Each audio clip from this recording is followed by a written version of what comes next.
The rain poured mercilessly, turning the streets into glistening rivers under the pale glow of streetlights. Ethan Hayes sprinted down the sidewalk, his worn boots splashing through puddles.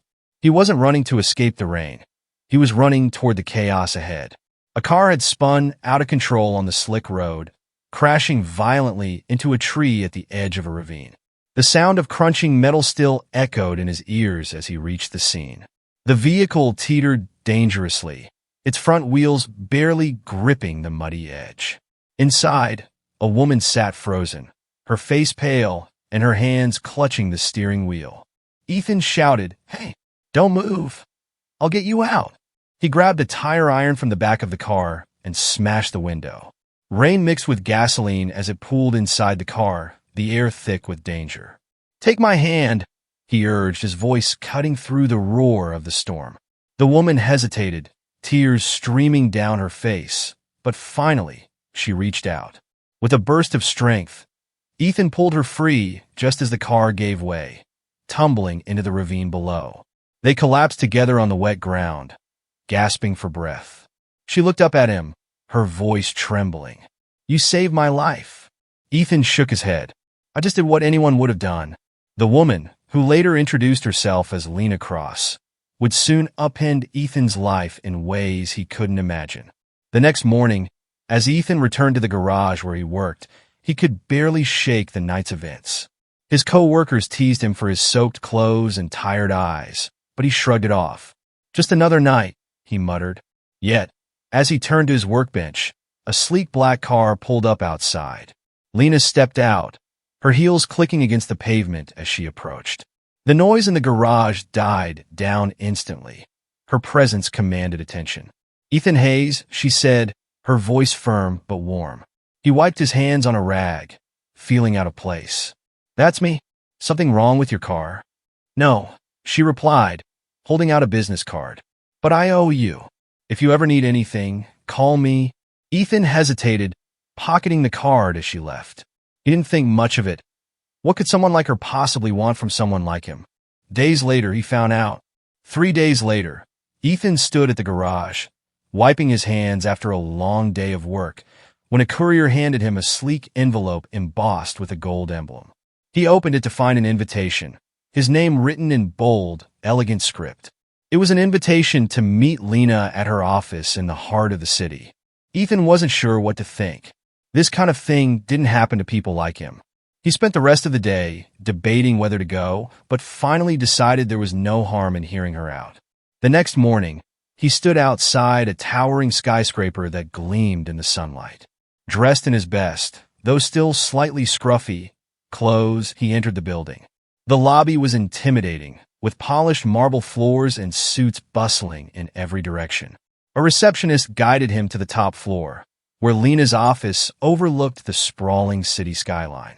She greeted him warmly, her presence somehow both commanding and approachable. "Thank you for coming, Ethan," she said, gesturing for him to sit. He hesitated, taking in the luxurious office before settling into a chair. "Not sure why I'm here, but sure." She smiled. "I owe you a lot more than a thank you for what you did that night.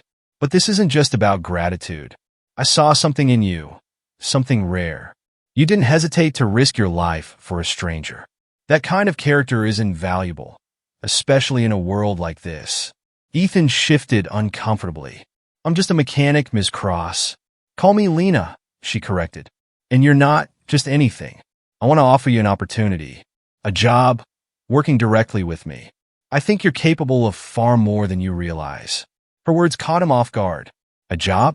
Doing what exactly?" "Start as my assistant," Lena explained. "Learn the ropes, get a feel for this world.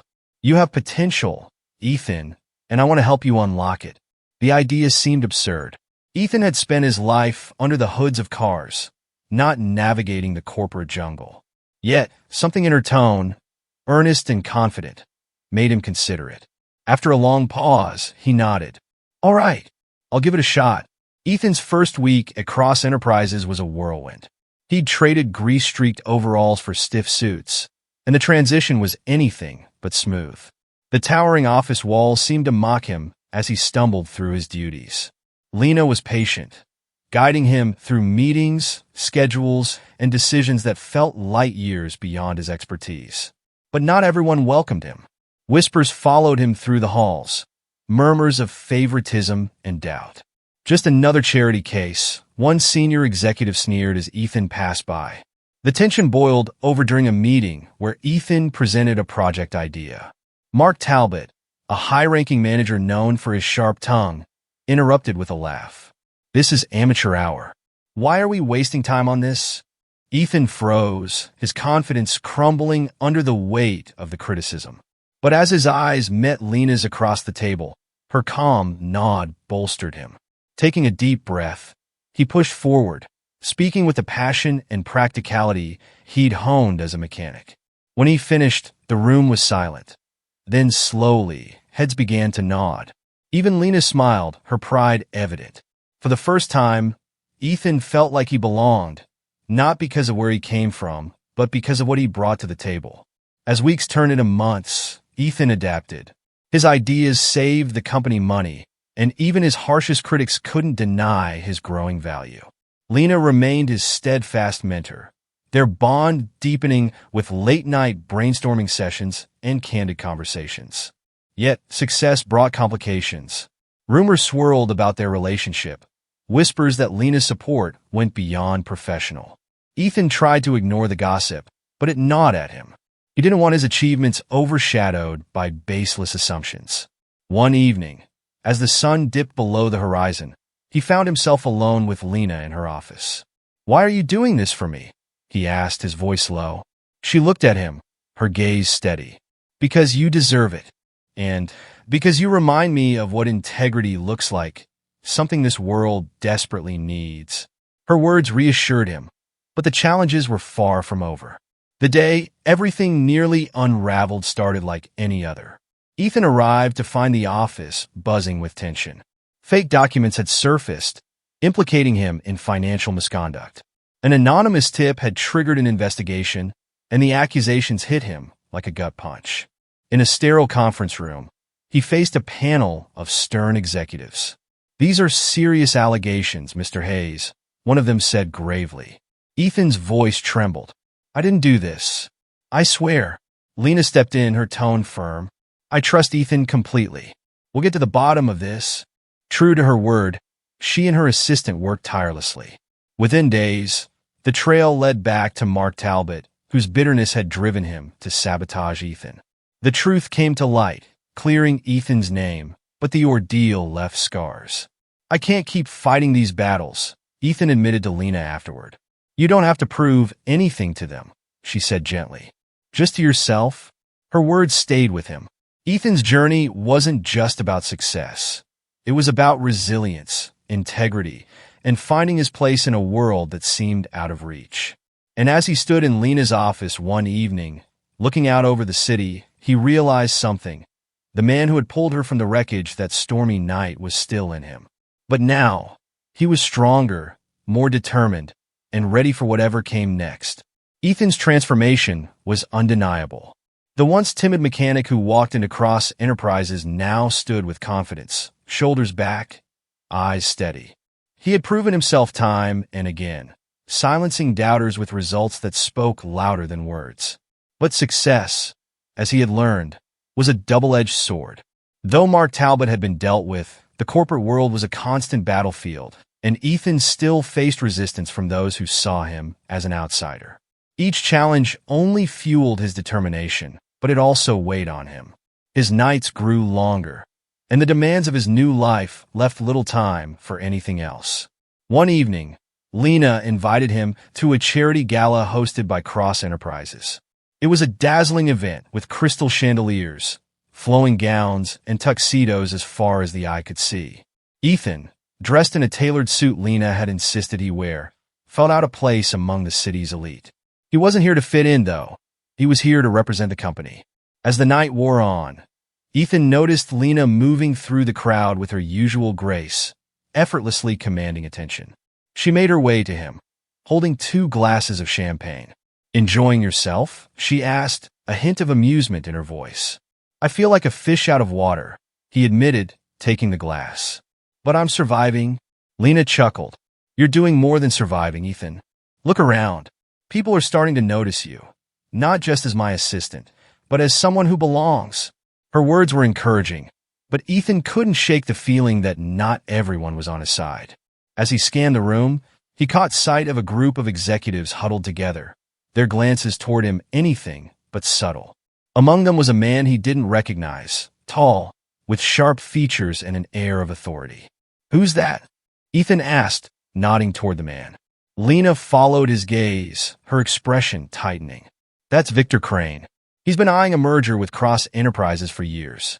He's powerful, ruthless, and not someone to be underestimated." Ethan sensed there was more to the story, but before he could press further, Victor approached. "Lena," he said smoothly, extending a hand. "Always a pleasure." "Victor," Lena replied, her tone polite but cool. Victor's eyes shifted to Ethan. "And you must be the famous Ethan Hayes. I've heard quite a bit about you."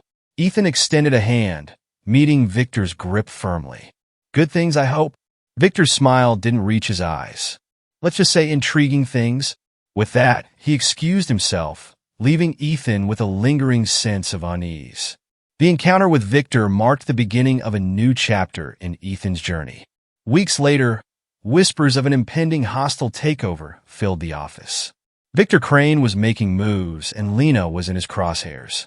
Cross Enterprises had weathered storms before, but this was different. Victor's influence was vast, and his tactics were underhanded. Ethan found himself pulled deeper into the fray. Lena trusted him with critical tasks, from gathering data to attending high-stakes meetings. Each day was a test of his resolve, his ability to navigate a world where alliances shifted like sand. But it wasn't just the corporate chess game that weighed on him. It was the toll it was taking on Lena. One late night, as they worked in her office, Ethan noticed the exhaustion etched into her face. "You've been carrying this company on your shoulders for too long," he said. Lena sighed, leaning back in her chair. "It's my responsibility. My family built this from the ground up. You don't have to do it alone," Ethan said. "You've got people who believe in you." She gave him a small smile. "Including you?" "Especially me," he replied without hesitation. Their conversation was interrupted by Lena's assistant, who rushed in with urgent news. "Victor Crane just leaked confidential information about our upcoming project.